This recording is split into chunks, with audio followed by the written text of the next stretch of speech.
Hello everyone, my name is Nilema Hanif, and today I'll be presenting my research titled Using Mycorrhizal Fungi to Enhance the Carbon Dioxide Sequestration of Medicago sativa. Climate change continues to be one of the largest challenges we face today, and a major driver of it is the rising level of atmospheric carbon dioxide. Carbon dioxide is a potent greenhouse gas, and when it accumulates, it traps heat in the atmosphere and intensifies the warming of the earth. In 2020, global carbon emissions reached record heights, with countries like the United States and China contributing significantly to the total. While renewable energy sources can reduce emissions, they can be expensive and difficult to implement. Plants, however, provide a natural, accessible way to remove carbon dioxide from the atmosphere through photosynthesis. This led me to focus my project on Medicago sativa, also known as alfalfa. This plant is known for its rapid growth, strong photosynthetic rate, and deep root system, which makes it very efficient at absorbing carbon dioxide. I also looked at mycorrhizal fungi, which are known to form symbiotic relationships with plants. These fungi help plants take up more nutrients, tolerate stress, and grow more efficiently. Many previous studies have suggested that plants treated with mycorrhizal fungi grow faster and stronger. So I wondered, could combining mycorrhizal fungi with Medicago sativa increase the plant's ability to absorb carbon dioxide?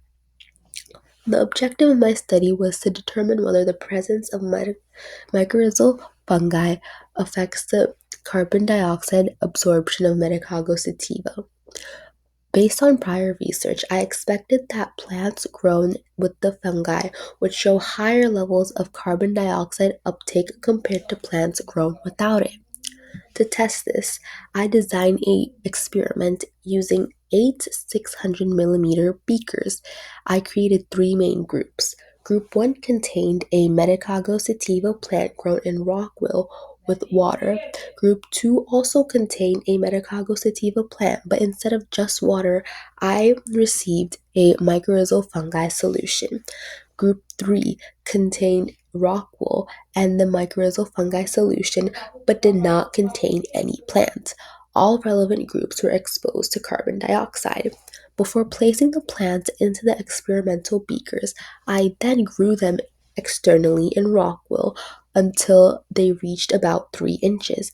To create the fungal solution, I mixed about 10 grams of mycorrhizal fungi with 400 millimeters of water.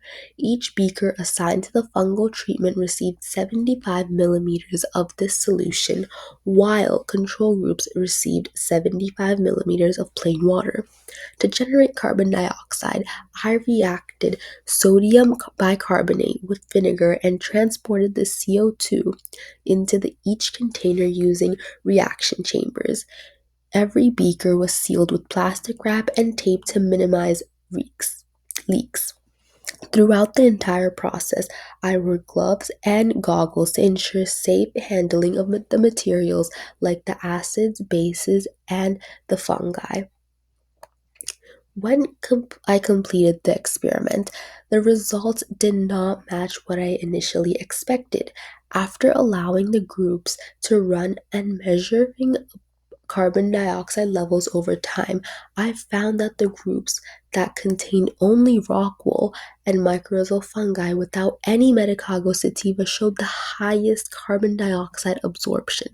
This was surprising because it suggests that the fungi alone may have contributed to lowering carbon dioxide rates either through direct biological activity or through some other effect on the chemical environment. Even more interesting was that the group combining Medicago sativa and mycorrhizal fungi showed the lowest carbon dioxide absorption out of all the groups. This contradicted the idea that the fungi would support plant growth and enhance carbon uptake. At The first graph compares the initial amount of carbon dioxide added to the amount remaining after 2 weeks, and the second graph shows the amount of carbon dioxide absorbed by each group. These visuals clearly show that the fungi alone outperformed the plant, and the combination of plant and fungi had the weakest absorption. These results raise several questions about what might have occurred during the experiment. One possibility is that the specific strain of mycorrhizal fungi I used does not form a compatible symbiotic relationship with Medicago sativa. Mycorrhizal compatibility is very species specific, and in some cases, a particular plant fungus pairing does not work well together. Another possible explanation is that the fungi may have competed with the Medicago sativa for resources. Instead of helping the plant grow, the fungi may have taken nutrients or space within the rock wool, limiting the plant's ability to perform photosynthesis and absorb carbon dioxide.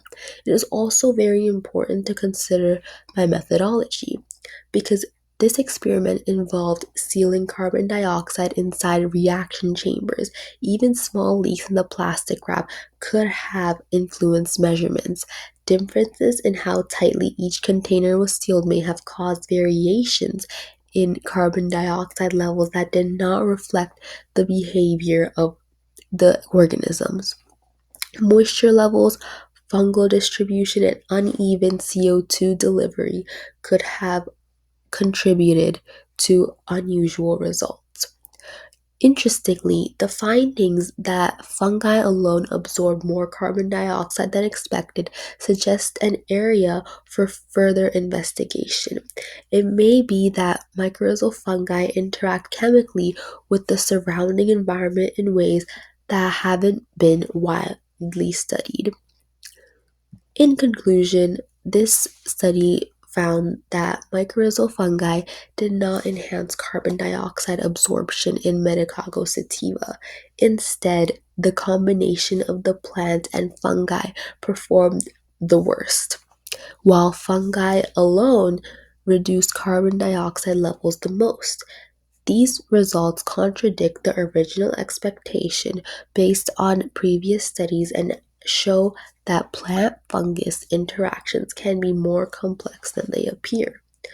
Further research could involve using different fungal species, or trying other plant species, or maybe improving the experimental setup to prevent gas leakage and improve measurement accuracy. With more precise methods and broader testing, we may better understand how these organisms interact and how they might be used in environmental applications. Thank you for listening to this presentation.